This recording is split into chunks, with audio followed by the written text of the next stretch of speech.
If I'm going out, it's Du Hast. Du Hast by Rammstein. Loud. So Oh, loud that the nurses hear it. So loud that someone comes in the room to tell us to turn it off, you know? hell yeah. And I don't want anybody in bed with me when I die. Just me and Rammstein.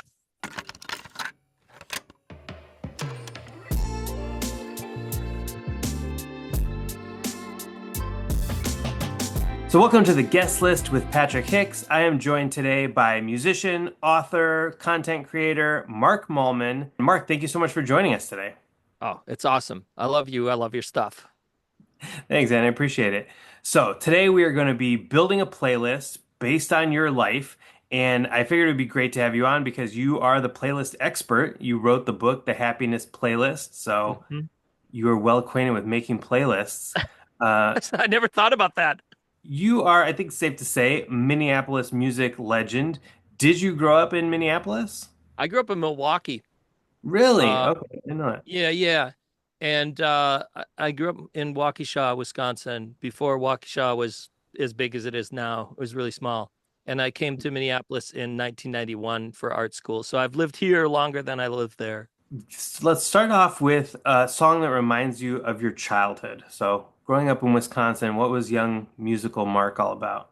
I remember a vivid moment with where my mom, I think we have all had this happen. You probably had this happen too, where your parent tells you that music on the radio is not played live, which it makes perfect sense, right? That a kid would, you Yeah. have kids, right? So maybe it's like a thing where you have told them that, where it makes perfect sense that you'd think, oh, they're talking because we talk. And it was Rockin' Robin by Bobby Day. I don't know if you know that Oh, song. yeah, of course. Tops in the treetops all day long. I probably know the Jackson 5 version better Oh than. yeah, yeah. Yeah. This was the Bobby Day version. I Yeah. remember that. And and I listened to it, and we were in the parking lot of a grocery store, and she said, I said, wow, he sings it so good. And she was like, well, he's not really singing it, it's a recording. And I Well, think for it's me, recording. I loved it. I wasn't disappointed because I it was the first time I learned what recorded music was, Yeah. Oh, how awesome. and I And built a career on it. you're right. What was the moment that you wanted to become a musician? Do you remember that? Was it that young or was it later? I, I have a friend who's a photographer, and he has shoots all these big, huge movies, and he still is sometimes like, I don't know what I want to do with my life. And I'm like, what do you mean? You're in your 50s, you've been a photographer for 30 years. I've never had that problem. I always knew I started playing piano at 3. Wow. There's never been a crisis for me, a career choice. It makes it a lot easier on those times when you don't make any money. You're just Yeah. like, I don't have a choice. This is what I do. And, you know, Yeah. I always knew it. What drew you to the piano that young? Was it like listening to any music or was it the instrument itself? Proximity, Hmm. we had one, Yeah. so much of our existence is, you know, where you're born, who you're born to, what, system you're born into. And we were in a blue collar, middle class house. My dad was a machinist, and my mom played the piano, and we had a piano in the house. And so I would sit with my mom, and we would, play piano, and she basically got me going on it.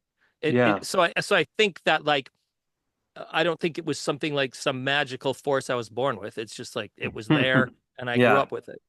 Let's talk about live performances. What's a song that stands out to you from a live concert that you saw? What stands out to me, the firsts, your brain for some reason, remembers our firsts more than the other ones. Sure. Yeah. And in 1992, I saw Sonic Youth for the first time, not the last time, on the Nice. Dirty Tour.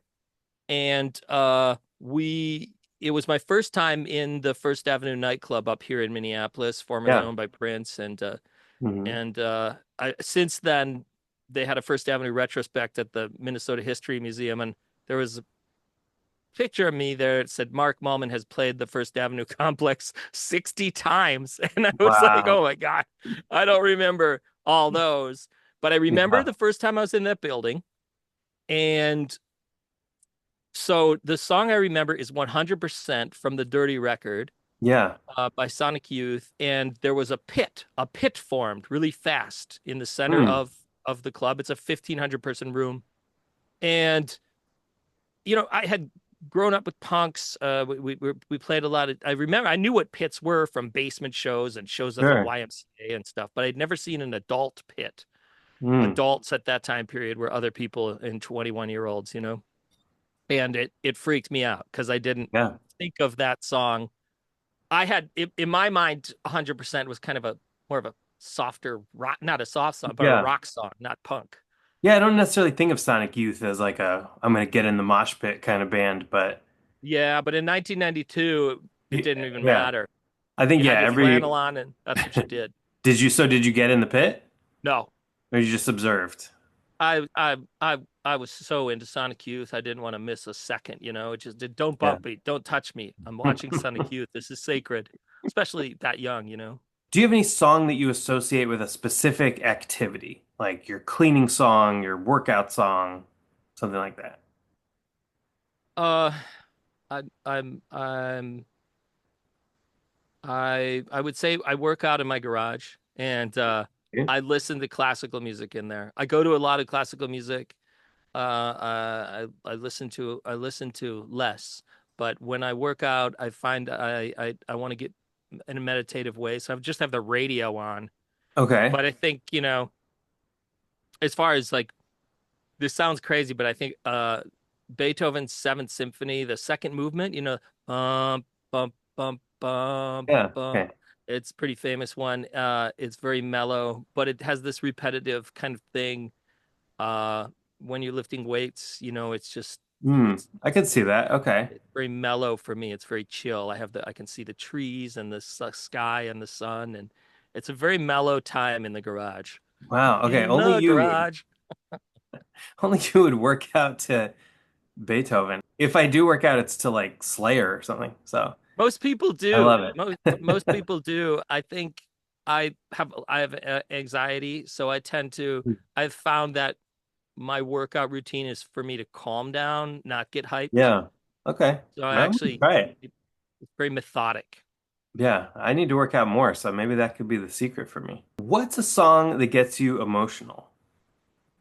I was thinking about this, and I feel like the patriarchy has done a lot to withdraw emotional responses from us True. as people who True. identify as men, especially in older generations like Gen X. So it's more difficult, for me to connect with a song in a way that affects me that's not intellectually. Since Hmm. I'm such a musical person, I compose all day for my Yeah. job, and then I'm listening, I'm performing, and I've been doing this so long that it touches me, my musical side, and I can feel that way. But Hmm. sometimes I get a little bit mad, not see mad, like I'm not really looking for a song to get me angry. But one that I think is there's this Pink song called Try, Okay. and it it, the song is really powerful to me because my mom was a huge Pink fan. Really? And Okay. we actually I brought her up here when Pink played First Avenue for like 1,500 people. It was a really small Oh, show, and yeah. I got she was handicapped, so we had to we got some special seating, and we watched Pink. And it was like a year later she committed suicide, and about maybe 2 years later, and about 3 months after my mom's suicide, Pink released this song Try. Hmm. And it was like all you have, da, da, da, da, da, da, da, da, da, da, da, da. It's really beautiful, but there's also Hmm. this thing is like life really sucks. Just keep trying, keep trying. Yeah. I know Yeah. for a fact that if that song would have came out, it would have been one of those things that pulled her maybe at least a couple more weeks or days, Mhm.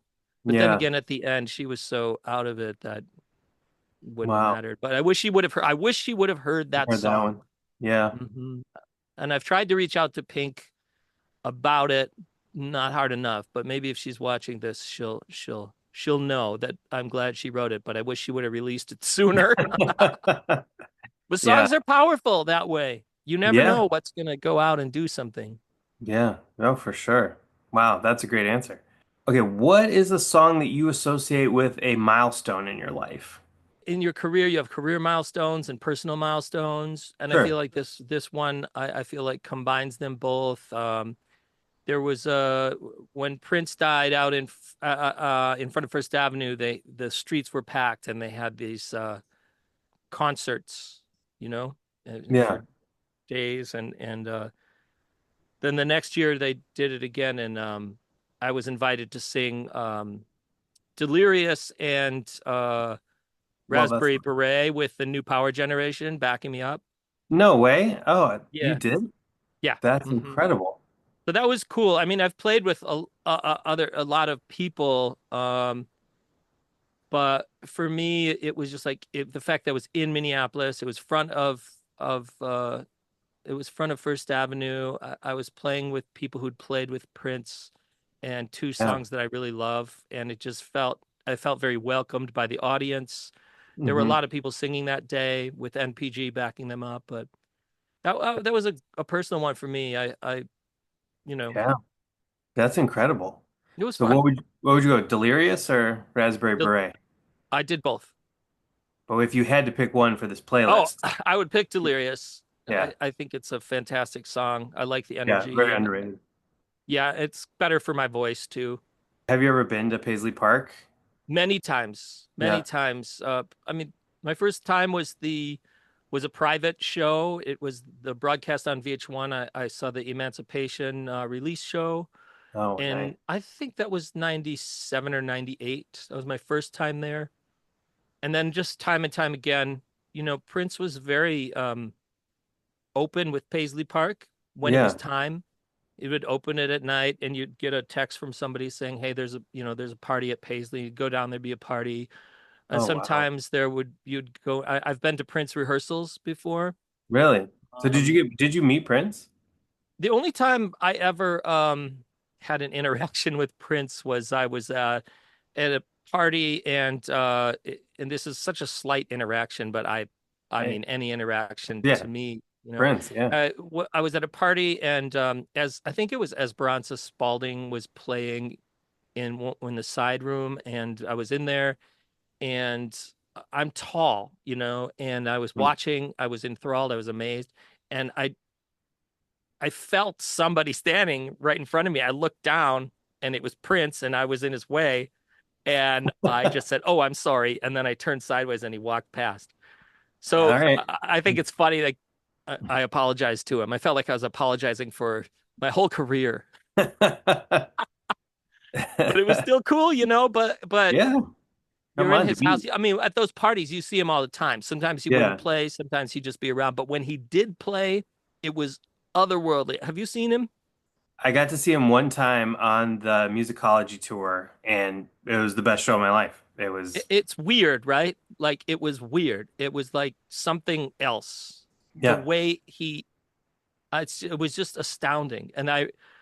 The rehearsal was probably my favorite Prince quote unquote show because there was yeah. maybe 40, 30 people there. It happened around 2 a.m. till about 6 a.m. Wow. And they played like Ain't No Sunshine, and they would do like 20-minute, 30-minute jams. Larry Graham was on bass. Oh Um, my it was gosh. That, astounding. how incredible to be in the room for that. It was That's cool. Yeah. I amazing. mean, but Prince was so open. Like there were shows, Yeah. especially the last year of his life, there were shows almost every weekend, and they served pancakes. Yeah, the Dave Chappelle tribute. I love it. Yeah, right. I love that This he Prince embraced that.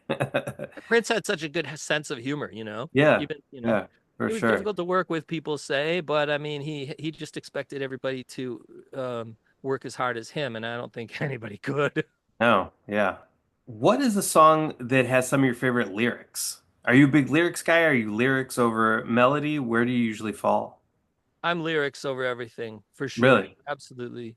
Uh, I think that a lyric can obscure things. Sometimes they can get awkward, like if you listen to Pink Floyd Animals, the lyrics are fantastic, but you can't really tell because everything else is like more fantastic. But I think Right. sometimes a really well-written lyric and a really well-written melody can really fight and create a cringy, kind of ugly song. Hmm. And that's why I think the better lyricists aren't very melodic, Yeah. like Kendrick, like Dylan, like Lou Sure. Reed, because Hmm. they remove the melody so that the lyric, like Eno says, there always needs to be a center of interest. So I love Lou Reed's Magic and Loss lyrics from his album about losing friends to cancer. And Hmm. have you heard that song at all? No, I don't know that one. He says, they say no one person can do it all, but you want to in your head. But you can't be Shakespeare and you can't be Joyce. So what's left instead? Well, you're stuck with yourself and a rage that can hurt you. You have to start at the beginning again. And as the smoke clears, there's an all consuming fire lying straight ahead. Pass through the fire to the light. Pass through the fire to the light. And that it's the closing song to his album about losing two friends to cancer.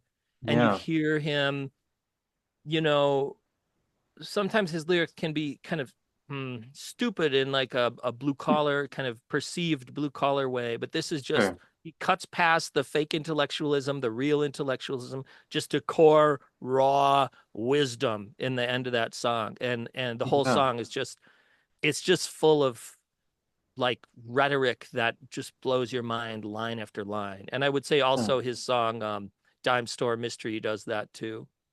Yeah, that's amazing. I have a book actually of Lou Reed lyrics up here on the same shelf Oh, I as see it. the happiness playlist. So I Well, wonder if thank that you. one's in there. I gotta reread that. Yeah, that whole That's album's a great listen cover to cover, it's yeah. especially, as we get older and I, I we lose people to cancer and stuff like that. He talks about he's got a song about going to someone's funeral and sitting on a wooden chair that's uncomfortable. And he's got a beautiful song about chemotherapy called The Sword of Damocles, And as a Hmm. songwriter, that's a challenge, to be like, how do you write a Yeah. song about chemotherapy? And he does it. Right. Yeah. He Oh, nails that's it. amazing. I mean, he's one of the best ever, so that's Yeah, a great what's your choice. favorite Lou Reed tune? I mean, probably a Velvet Underground one because I Hmm. am more into the Velvets than the solo stuff, or I'm more familiar with it. But when I was in high school, I got a copy of the self-titled Velvet Underground record, the third Hmm. one, and Pale Blue Eyes. Just I fell in love with that song. I just like became obsessed with that song. It's still probably one of my favorite songs of all time. If I could make the world as pure as what I see, I'd put you in the mirror I put in front of me. That one I always like. That one always got me choked up when I was a kid.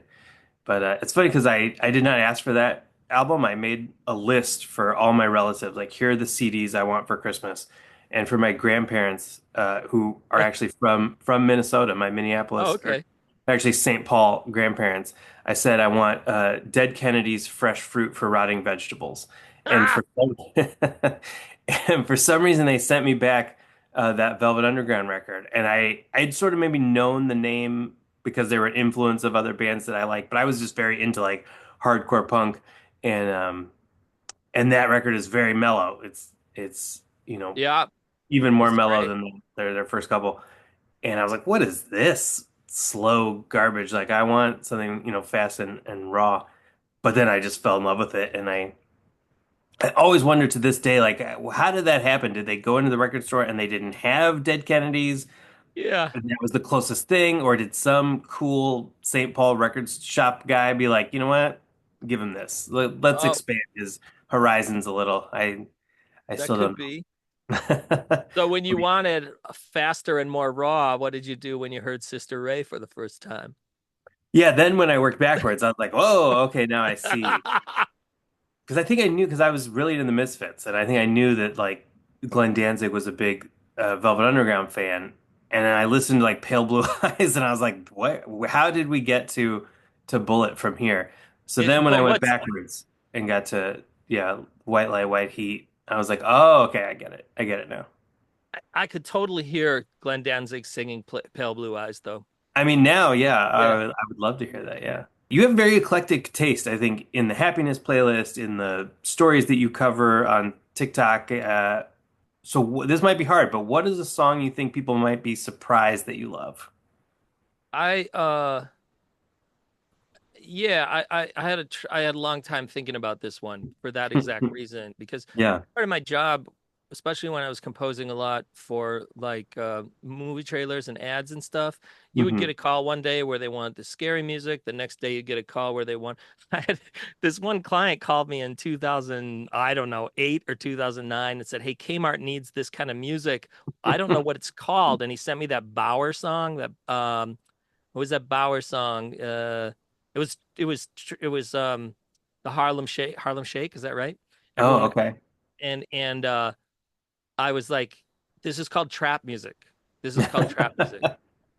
So I think it was around maybe it's 2009, whenever that song came out. Yeah, And so I had to learn about a lot of I knew it already, but I had to really learn how to make that genre for these Kmart ads. And like that same that's so client, fun. like a year later, asked me to do some Brandenburg Brandenburg concerto style harpsichord pieces, and had to do that. So I've had to been in my career had to learn about all kinds of music, and Yeah, I try to except for modern country, I try to like all music. yeah. But I mean, this one might not surprise you because it's critically acclaimed. But I would say a song people might be surprised whenever I tell them. I love 360 by Charlie XCX. Ooh, yeah. I mean, people, Gen Xers don't understand. I don't get why they don't get Charlie XCX. Like, this is so He's fantastic. revolutionary, forward-thinking, Yeah. artful, experimental electronic music. To just because she knows how to dress well and write pop lyrics, does that mean you're going Yeah. to hate it? Because I always compare it to Leonard Bernstein and Stephen Sondheim's West Side Story soundtrack because you have these Okay. lyrics that Sondheim wrote that are just, you know, um, I just met a girl named Maria, and suddenly that's name will never be the same for me, Maria. But then the background, Leonard Bernstein's score is atonal. It's going against the melody. The time signatures are upside down. It's crazy, but you don't think about it because the melody and the lyrics are Yeah. just telling this love story. And I feel Mm. like that's exactly what's happening in Brat. Like Okay. you Only think you would compare Charlie XCX with West Side Story. I love I it. hear it. Only I Mark hear it Mallman. not in the content, but the context. In that you have Yeah. this, the presentation is this pop artist, but the music is like, what the hell is Yeah. going on? I mean, it's Have you great. made a video with this thesis yet? I haven't because Oh, gotta I do it. feel like it's over. Brat Summer's Uh, over, and mm, I mean, I could do it, but I don't really want to hear back from. Actually, it's not the Charlie fans that I don't I love to no. hear from them.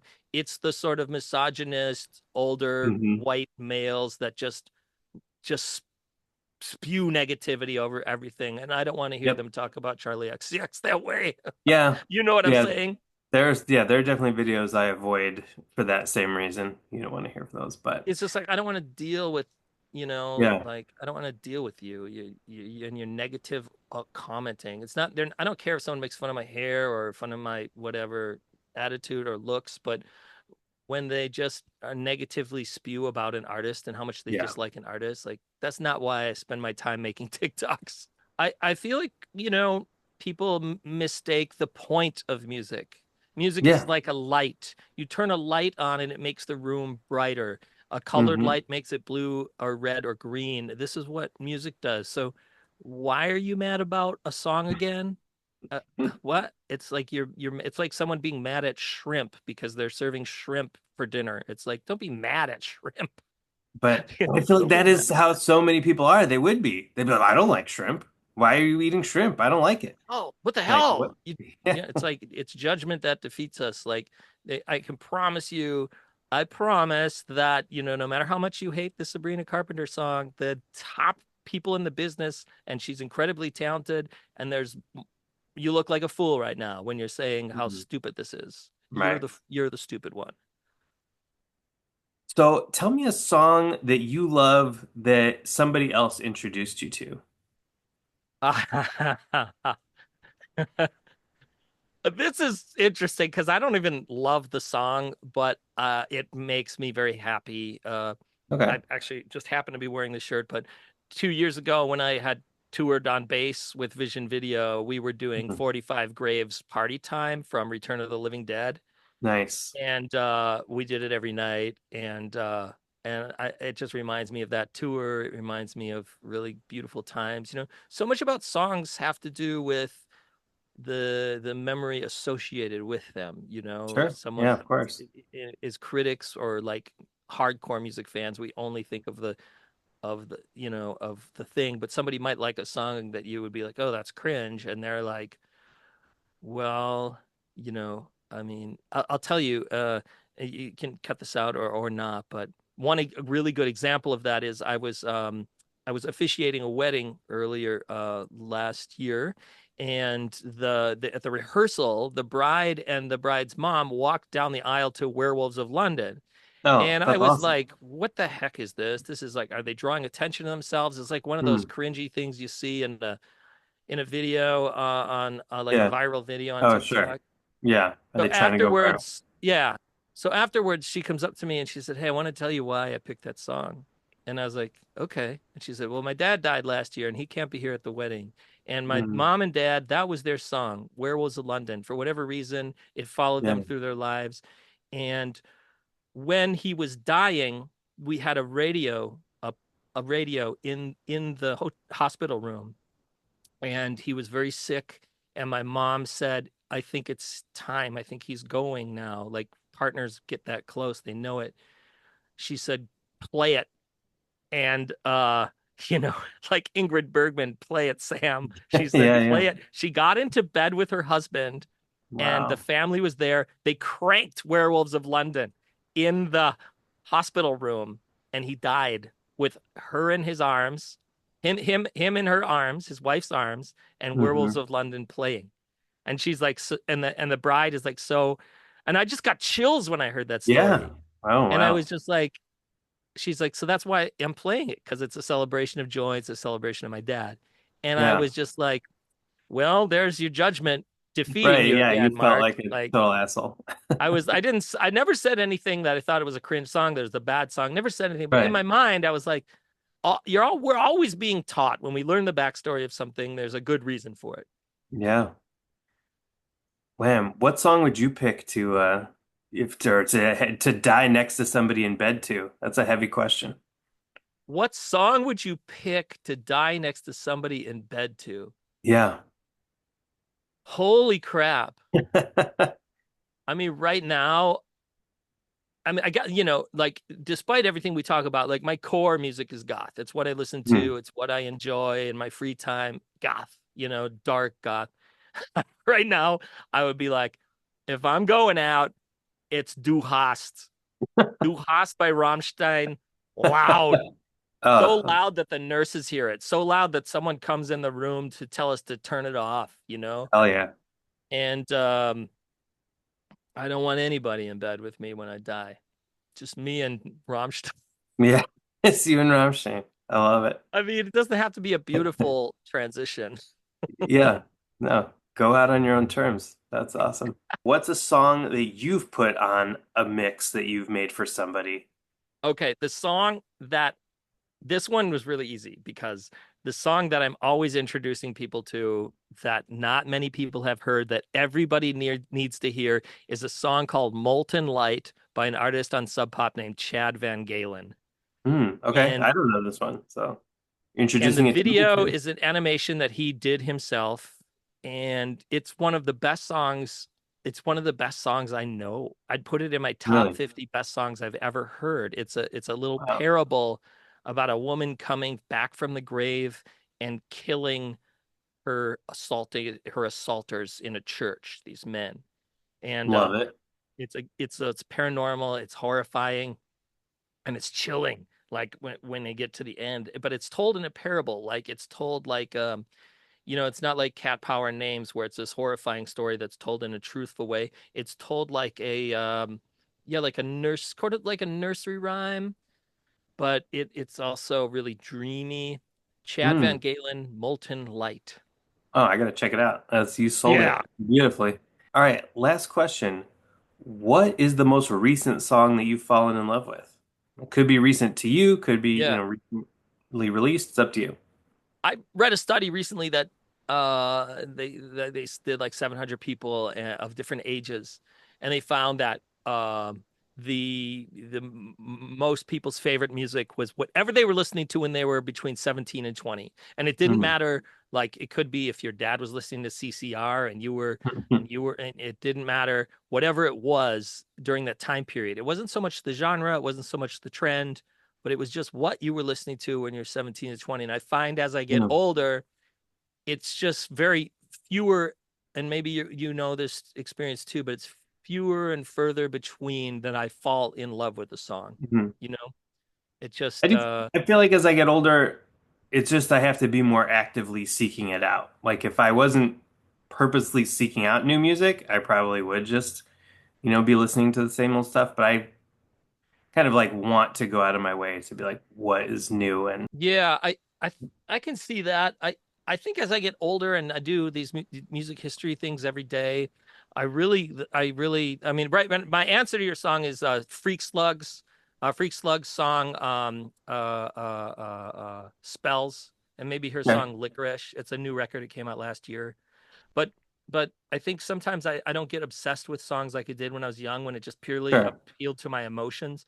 I went Mm, through a long period of listening to different versions of Stagger Lee. When I read about the fantastic yeah. backstory of that song and how it was became an urban myth, but it was true and it changed over time and it reflected and it was adapted to reflect the time periods when it was recorded. It kept continually and so like that's something with this with making music history vids is when I do a deep dive like that. I did a full day long deep dive on the history of Stagger Lee because I it's just so rich. It's Yeah. so rich in American history and black history and the blues history and the just really amazing story. Okay, so tell me a little bit more about the song. What was the band called? Oh, Freak Slugs? Slug.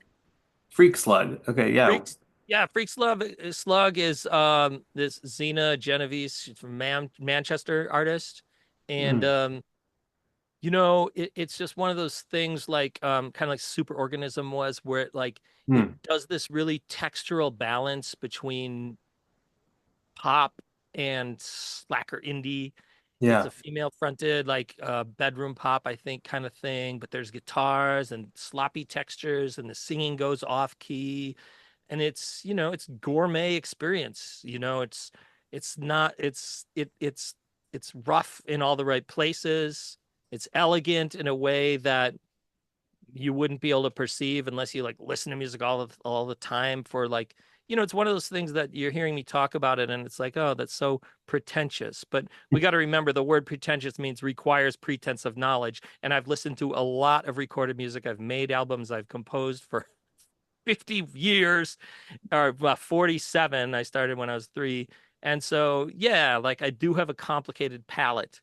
And Freak Slug probably isn't going to get huge, but it has all the different textures. Like, I don't listen to Charlie all the time. It's exquisite. It's perfect. It's one of the best albums ever. But, but it doesn't have enough sloppiness for me. It doesn't Yeah. fall apart because I'm the kind of human being that falls apart. And I think Freak Slug kind of she does that on this record.